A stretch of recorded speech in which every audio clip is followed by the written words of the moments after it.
Il en faut peu pour être heureux, vraiment très peu pour être heureux. Il faut se satisfaire du nécessaire. Un peu d'eau fraîche et de verdure que nous prodigue la nature. Quelques rayons de miel et de soleil. Bonjour à toutes, bonjour à tous, bienvenue sur Radio Camino. Il est 8h40, il fait beau et nous avons la chance d'avoir rencontré plusieurs pèlerins parce que la ville Ponte de Lima est une ville de départ. Et nous oui, le savons donc, pas. Le gîte s'est rempli de personnes qui n'avaient jamais marché et donc les marcheurs se sont retrouvés à dormir par terre. C'était un petit peu pitoyable, mais bon, c'est comme ça, c'est la vie. On continue et puis on va essayer de ne pas être aux mêmes étapes pour pouvoir avoir des lits et puis se retrouver entre pèlerins qui marchent depuis un peu plus longtemps. Parce que Chin Chan Chung est arrivée à 22h, elle s'est retrouvée sur un petit matelas auprès de la cuisine. Elle n'a pas dormi du tout. Et puis les deux Portugais ont dormi à l'étage sur des tapis minuscules aussi, donc voilà. Aujourd'hui... De quoi vous allez nous parler aujourd'hui, Brenda? Donc la petite minute culturelle va parler de Ponte de Lima. D'accord, d'après le Père Édition. Voilà, le mythe romain de l'histoire. Ponte de Lima est une petite ville paisiblement établie sur les rives du Rio Lima. Après le pic de l'ascension touristique, la bourgade reprend son air d'indifférence au monde extérieur, sombrant dans une douce léthargie. Les Romains baptisèrent le fleuve Lima du nom de Lété, le confondant avec la rivière mythologique.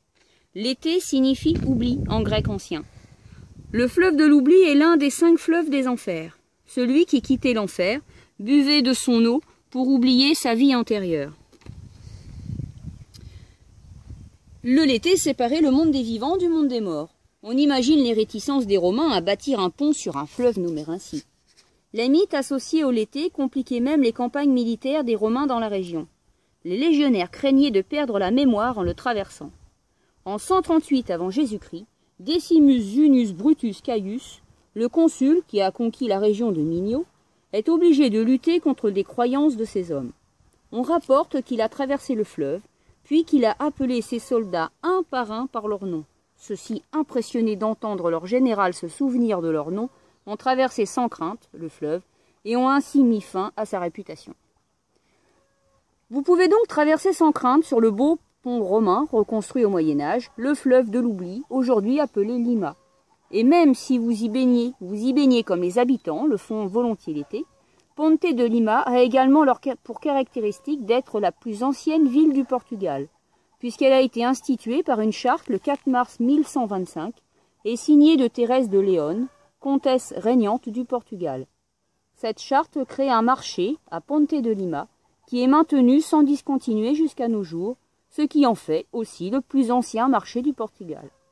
Le lundi, tous les 15 jours, les tentes des commerçants sont plantées dans les rues qui reprennent une animation toute médiévale.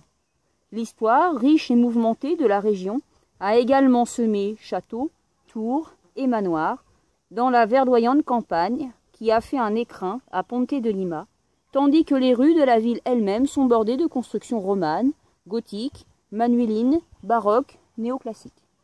Le passé ne s'efface guère sur les rives du fleuve de l'oubli. Merci Brenda pour toutes ces informations. Donc voilà, j'espère que vous avez pu admirer un petit peu ce joli paysage. Nous sommes sous des vignes, c'est vrai que c'est assez beau. Voilà, les vignes sont très très hautes. Donc nous avons marché sous les vignes aussi hier, voilà. Et nous allons continuer et puis nous montons vers un col. Voilà, et hier nous avons fait pas loin de 40 km quand même, il faut le dire. Oui, il faut le dire, 40 km, même si quelques de nos amis guides nous disent qu'on en a fait 33, ce n'est pas vrai du tout, on sait très bien qu'on a fait plutôt... Podomètre affiche 42 km. Voilà, donc plutôt 38-40 km, et aujourd'hui on va aller vers 30, hein, disons-le. Oui, et voilà, on aime bien, faut se séparer de la bande. Voilà, on va être tranquille. Allez, les amis, à bientôt, à demain. On a de la route. Buen Camino, Radio Camino, à bientôt.